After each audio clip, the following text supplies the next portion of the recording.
students, and welcome to sport for another week.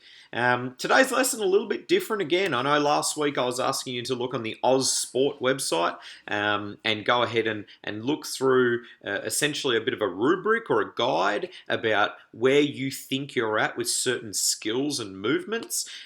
Today I thought there was a really good opportunity to bring a lot of sport classes up to speed with some of the terminologies and the language that we use in physical education at a year 12 level, and actually get you to start thinking about your sport and your physical activity using the same language that our students do at the highest level within our VCE. So today's lesson, I actually just want to go through three things with you first. Firstly, I just want to show you this. Now, this is a screenshot of Year 12 PE textbook. And we're talking about here fundamental movement skills. The word fundamental meaning basic or beginning, and movement obviously manipulating the body and moving around. But skills is something that we can actually work on, improve and perfect. So it's the basic moving skills that we have created that actually govern and depict how we complete all of our sport. Now, what this is talking about is this is not sport specific. This is not talking about bowling a ball in cricket, for example. This is talking about throwing a ball, because we throw a ball in multiple different sports: cricket, softball, baseball, tennis, etc. All involve the action of a throw. However, in cricket, it's slightly different and it's a bowl. In softball and baseball, it's a pitch. In tennis, we actually have a racket in our hand and we are serving, but it's the same action as throwing. So basically what we do is we come up with three little categorizing of different types of movement skills. So the first skill that we have is our stability, and that is about how well we balance and control our body. So whether we can stand on one leg, whether we're good at bending down low, whether we have good flexibility in our hips and our knees. The next one is Loco Motor, okay, which is about us being able to move through space. So things like walking, running, skipping, jogging. Are we able to actually move our body to where we want to move it to? And if you want to make that harder, then we talk about changing directions or running backwards or running sideways. And so some people are much better at their locomotor skills than others. And in different sports, might be AFL football, for example, when we're allowed to move 360 degrees around the field, those people who are agile enough to be able to evade and move, they're going to be better at the sport. And then we have our final one, which is our manipulative skills. And we used that word last week on that Oz Sport website, which is talking about controlling an object, so throwing, catching, kicking, striking, etc. So we've planned a lesson for you today, which is going to ask you to work on all three of those skills. And so you're going to get a choice on how you want to work on those skills. And you can either search them up online and get the answer there if you want, or if you're somebody who plays a lot of sport and you want to start catering this towards your sport and your movements, then you can create your own lesson plan.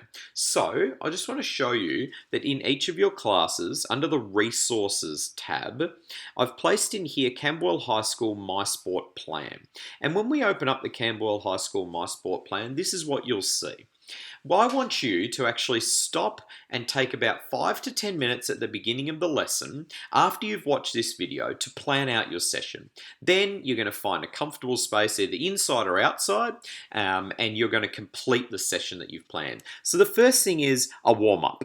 Now, please don't go straight into a stretch and holding a muscle and pulling it tight. You can hurt yourself there. What we know is about warm-ups. We want some light movement and activity that gets the blood flowing and warms the muscles up, creates heat inside the muscles, gets them moving. So maybe a light jog, maybe swinging the arms around, maybe some dynamic stretching.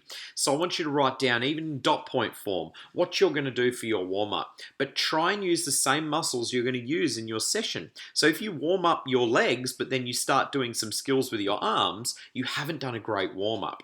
The next thing I want you to do is I want you to think about stability skills. So whether it's jumping, landing, some people like to try something out of their comfort zone. So it might be, for example, my apologies on that, it might be, for example, grab a broomstick hold the broomstick above your head and try and squat down as low as you can, bending your hips and knees, and keep that broomstick above your head, and then stand up with the broomstick without trying to bring it in front of your body. That's an overhead squat, and that is a really big balance and stability movement. And if you've noticed that your heels are coming up from the ground, then that means that your flexibility and your ability to stay balanced is not as good as it could be. So that gives you something that you could work on rather than just trying to balance and stand on one leg. Some people might want to try and hold a handstand if that's what they're really inclined to do. Some students enjoy gymnastics and dance, and so that might be your balance and stability control movement. So then we move on to our locomotor. After we've worked on some stability skills and what are you going to work on here, then we work on moving our body.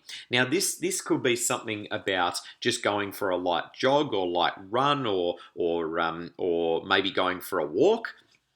However, some people might want to really challenge themselves. They might want to get some shoes or cushions or something from inside their house and set up some different cones in their backyard. And they might want to work on some different running patterns.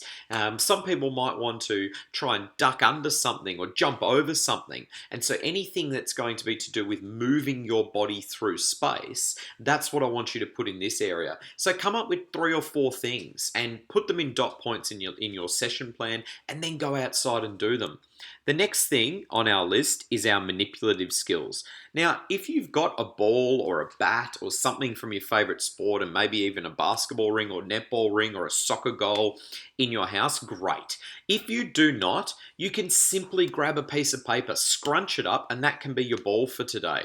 And you can work on things like throwing and catching. Throw that piece of paper up in the air and catch it. But some people might want to grab a tennis racket and a tennis ball and hit it against their wall 50 times. And you might be wanting to try and work on hitting a specific target.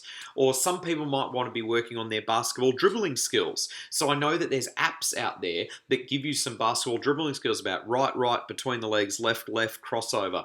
And you might want to download that app and say, I'm going to work on this for 5 minutes. And that's absolutely fine. But it's about thinking about the wording of manipulative skills and trying to link it to what you're actually doing today.